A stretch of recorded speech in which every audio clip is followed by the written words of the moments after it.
दोस्तों आज का टॉपिक है सच्ची अमीरी, दिल को छू लेने वाली कहानी। बाहर हो रही बरसात की गड़गड़ाहट, कविता का दिल जोरों से धड़क रहा था। वह तेजी से बर्तन और किचन साफ करते वो अपनी मालकिन गौरी से बोली, दीदी सब निपट गया, मैं घर जाऊं।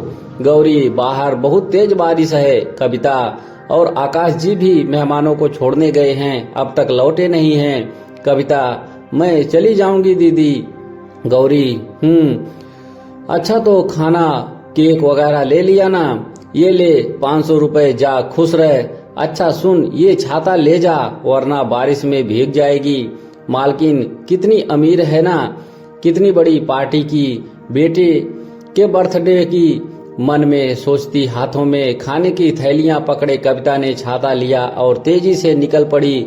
बाहर सचमुच बहुत तेज बारिश थी। रात का अंधियारा, ऊपर से 11 बज चुके थे। शाम को जब घर से निकली थी तो उसके बेटे सोनू को तेज बुखार था। डॉक्टर से दवाई लेकर अपनी सास के हवाले कर कविता को मजबूरी में आना पड़ा, क्योंकि उसकी मालकिन के इकलौते बेटे का बर्थडे था। सब कुछ उसके ऊपर पहले से तय था, सो मना भी नहीं कर सकती थी। ऐसे में मालिक लोग रूठ जाए तो फट से दूसरे नौकर का इंतजाम कर लेते हैं। पानी घुटनों तक भरा था। उसके कदम तेजी से घर पहुंचने में लगे थे कि अचानक पैर पर कोई ठोकर लगी। देखा तो अंगूठा खून बखून था। दर्द भी बड़े जोरों से हो रहा था, मगर उसे तो बेटे सोनू के बुखार और सास एवं पति के रात के खाने की चिंता थी। कारण सभी एक साथ खाना खाते थे। रात का जैसे तैसे घर पहुंची तो पति राकेश दरवाजे पर खड़ा था, जो कि गार्ड की ड्यूटी से लौटा था। झोपड़ी में घुसते ही सोनू खुशी से उछलते बोला, मम्मा आ गई, मम्मा आ गई। कविता ने सास को थैलियां पकड़ाते हुए पूछा, अम्मा बुखार कैसा है सोनू का? अम्मा ठीक है बहुरिया, दवाई दे दी थी। अरे वाह, केक, मटर पनीर, चावल, कोफ्ते, क्या क्या ले आई है आज तो।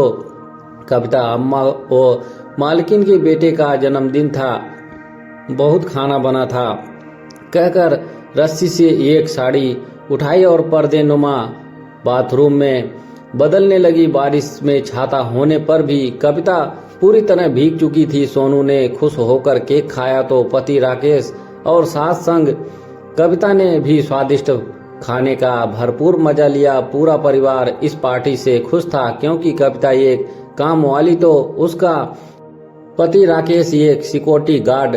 ऐसी महंगाई में कहाँ इतना बढ़िया खाना खाने को नसीब होता है। खाते पीते 1 बज गया। सोनू जहाँ अपनी दादी से कहानी सुनते सो गया था, वहीं दिन भर की थकी कविता जैसे ही बिस्तर पर लेटी तो उसे अंगूठे पर कुछ महसूस हुआ। देखा तो उसका पति राकेश उसके जख्मी अंगूठे पर हल्दी लगा रहा था। ये आप क्या कर रहे हैं जी? कोशिश कर रहा हूँ तुम्हारे साथ कदम मिलाने की, जीवन में साथ निभाकर चलने की। जो कस्में खाई थी उसमें पास होने की। तुम तो अव्वल आई हो कविता। मुझे और अम्मा और सोनू को ही नहीं, इस घर को भी बखूबी तुम ही ने संभाला है। सच कहते हैं लोग, आदमी मकान तो बना सकता है, मगर घर उसे एक बहू, एक जीवन साथी, एक लक्ष्मी ही बना सकती है। कविता, चलिए छोड़िए, लग गई हल्दी, कहकर भीगी हुई पलकों को साफ करती कविता राकेश से लिपट गई। आज वो सचमुच एक अमीर औरत बन गई थी। दोस्तों, कहानी अच्छी लगी हो तो चैनल को सब्सक्राइब करना ना भूलें। हमारे चैनल पर ऐसी रोमांचक भरी पारिवारिक कहानी, रोमांटिक कहानी सुनने को आप सभी को मिलती रहेंगी।